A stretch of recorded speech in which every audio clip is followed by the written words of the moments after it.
Well, all right, we're back with another thrilling tutorial on editing photos. Now, you remember in the last one we went through and we sifted through some of Matt's photos. We chose 5 of the best ones. They're all along here. Now, I've done us a favor and I preloaded them into, I'm going to use Adobe Lightroom.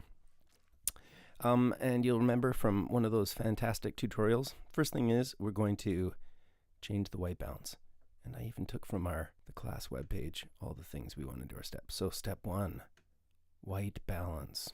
Let's go. Most programs have this, but it'll look something like this. So go with that. All right, you can see it lightens up everything quite nicely. And next thing we're going to do is get rid of that saturation, and we'll work on getting some of the details out in the blacks there. I'm going to turn the blacks up just a little bit. If we go too far, it's obviously too dark. Too little. I'm just going to add a little bit in there. That gives us some definition. It's going to help that photograph pop out of the picture. And change exposure, lighten it up a little bit more.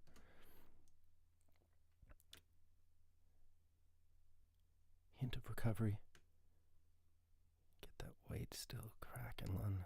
That's going to be nice. Can add a little brightness. There. Again, bring up the blacks a bit more. Contrast.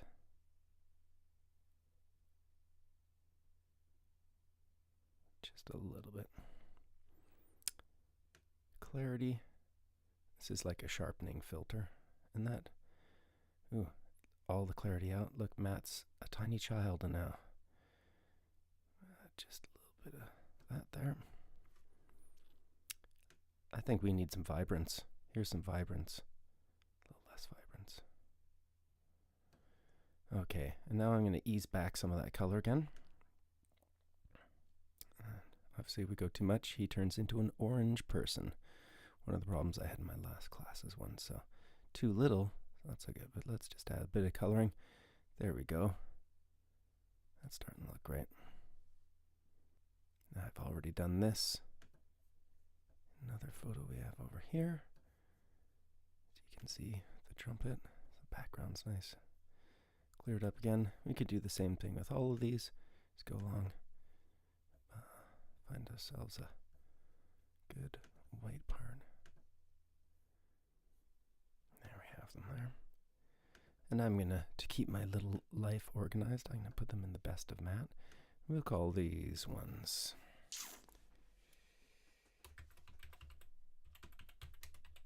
Lightroom Edit. Lightroom Edit.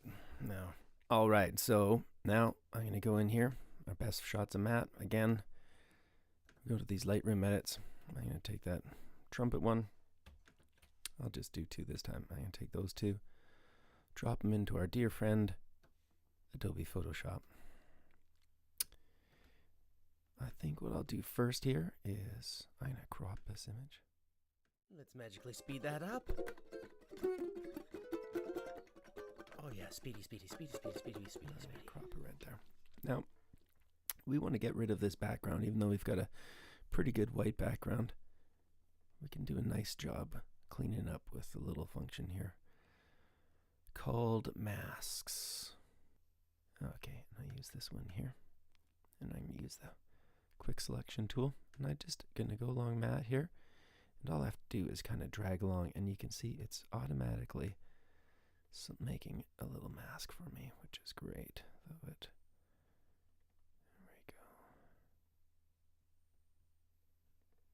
Now, once I've got that selection done, I need to get my mask window up, and there it is there.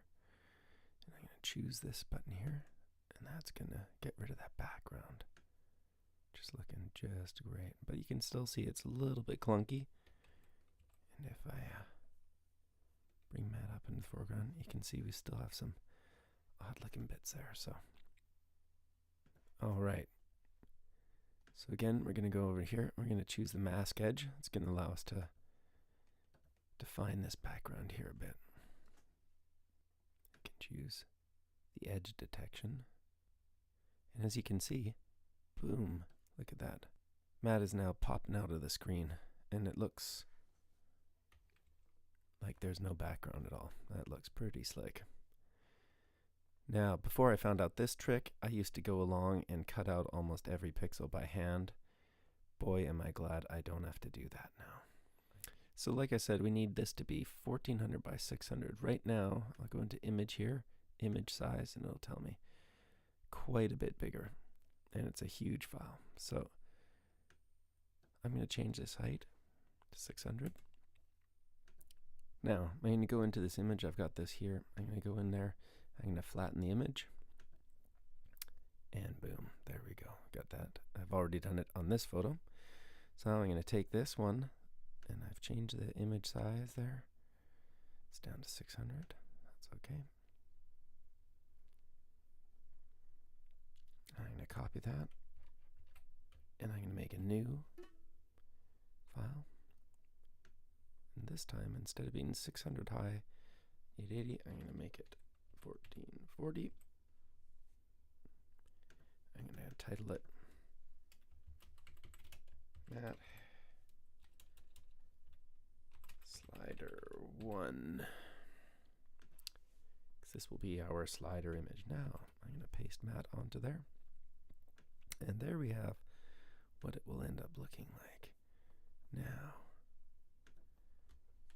we have a whole bunch of options here. We could put Matt over to the side.